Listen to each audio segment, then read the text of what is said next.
आदर व सम्मान के योग्य आज के हमारे चीफ गेस्ट श्री बंटी तायल जी, चेयरमैन मार्केट कमेटी, हमारे प्रिंसिपल साहब श्री शमशेर जी और हमारे साथी अनुदेशक और प्यारे स्टूडेंट्स। जैसा कि आपको ज्ञात है कि आज वन महोत्सव मनाया जा रहा है।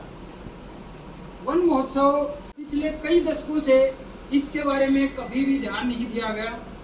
पेड़ों की अंधाधुंध कटाई करी गई, जिसके चलते जैसा कि आप देख पा रहे हो अब की बार का ही चाहे मानसून ले लो बहुत कम आया है और ये हर साल ऐसे ही बढ़ता जा रहा है। ये ग्लोबल वार्मिंग है और ये वनों के न होने से, अंधाधुंध कटाई से और नए पौधे न लगाने की वजह से हम जरूर लगाएं। अभी मानसून कुछ और भी बाकी है, कुछ जा चुकी है और मानसून के नाम पे तो अब की बार ज़्यादा कुछ है नहीं, आपको संरक्षण करना पड़ेगा। तो इस मुहिम के अंदर में वन महोत्सव के अंदर में जो हमारा मेन टारगेट होता है वो होता है नए पौधों को लगाना, क्योंकि कुछ पौधे हम ऑलरेडी छोटा बड़ा सब करेंगे, तो आपको ये प्रण लेना है और इस मुहिम में आपको आगे बढ़ना है। पर्यावरण को लेके हम सबको बहुत ज़्यादा सतर्क होने की ज़रूरत है और बहुत मेरा रिक्वेस्ट चेयरमैन सर अपने विचार थोड़े से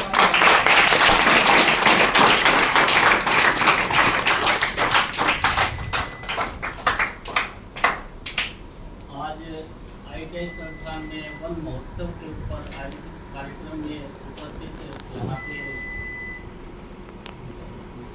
प्रिंसिपल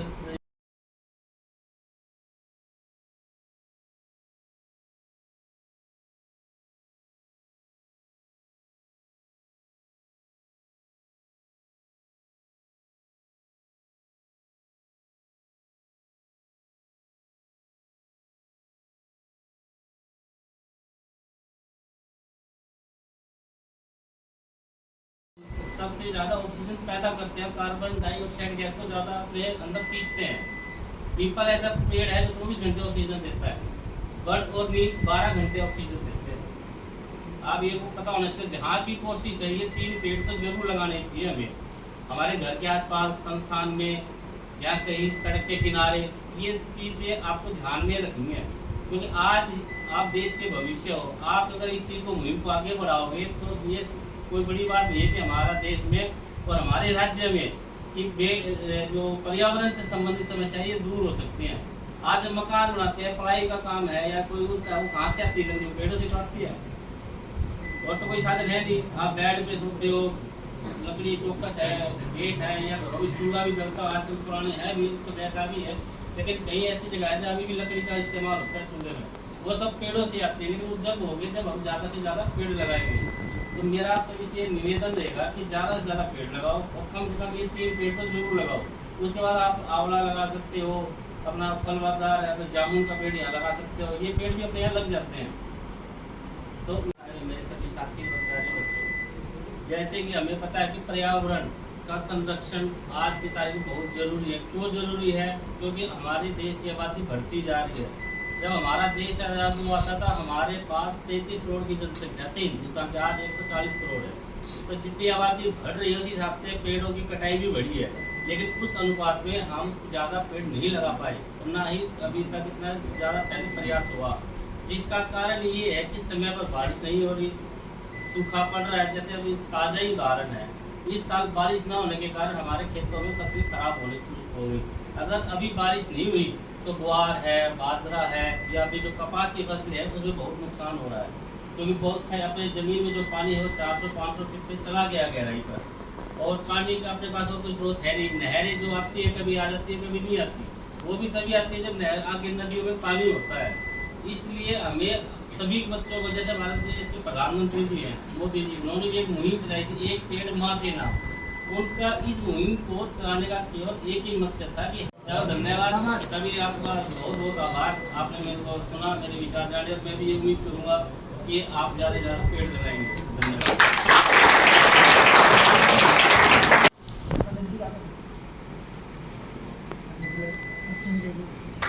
फोटो ले लेना फोटो।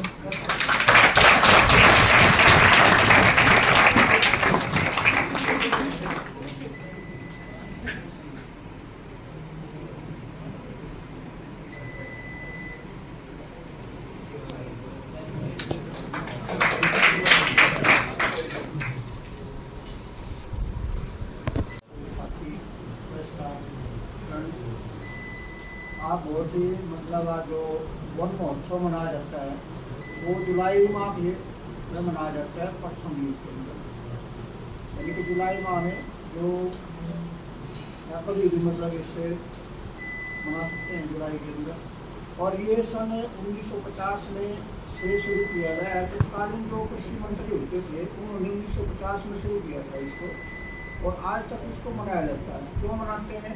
कि ये पौधारोपण के लिए, वृक्षों के लिए, प्रकृति को बचाने के लिए, क्योंकि जो पेड़ को जो होते हैं हमारे सांस के लेने के लिए बहुत अच्छे, और वैसे होता है वायु, और नए से होता है नील, और ऐसे होता है आकाश। अगर ये 5 चीज नहीं है तो आप सांस नहीं ले सकते किसी तरह से।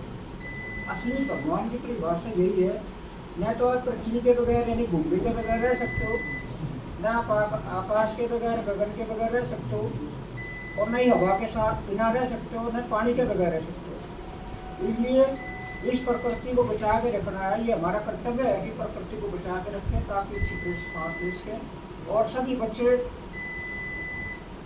अपने नाम से मतलब हर साल एक पौधा जरूर लगाएं और पर्यावरण को बचा के रखें ताकि अच्छी तरह से सांस ले सकें। क्योंकि वही बात अभी बताई थी